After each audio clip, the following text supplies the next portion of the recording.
Bonjour à tous, bienvenue dans le 12-13, mercredi 6 février. Merci d'être avec nous. Nager comme une sirène, c'est le sport aquatique qui monte depuis quelques années. Enfants et adultes peuvent nager en ondulation avec une queue de poisson. C'est à la fois exotique et sportif. Mathieu Méranville, Jacques Dubose. À la piscine, certains jours, on croise de drôles de nageuses. Ici, depuis un an, une trentaine d'apprentis sirènes évoluent dans l'eau avec grâce. C'est très bizarre, t'avais l'impression d'avoir qu'un seul membre. Mais c'est quoi? C'est juste pour le plaisir ou pour le sport? Pour le plaisir. Mais tout commence hors de l'eau. Et on lève les épaules.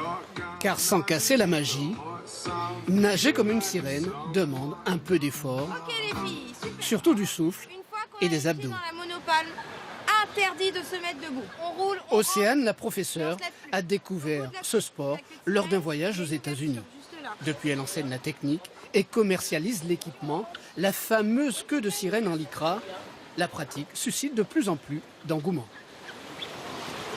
Un peu comme l'engouement des licornes, on va dire. Je pense que, je sais pas, c'est peut-être l'ambiance actuelle. Les gens ont besoin de cette petite part de rêve, de magie qu'on a un peu de mal à retrouver. Et voilà. Le mermaiding, le nom de cette pratique, est un compromis entre l'apnée et la nage monopalme. Du sport, mais une part de rêve pour les enfants qui jouent à la petite sirène. Alors, qu'est-ce que ça fait d'être une sirène? Ça fait mal aux jambes. Ça fait mal aux jambes? Ben, c'est normal, ça muscle beaucoup, vous avez vu? On nage avec les jambes serrées, donc c'est pas facile. Donc je pense que c'est un peu de sport, mais aussi rigolo parce qu'on peut faire un peu ce qu'on veut en nageant avec une petite sirène, c'est bien.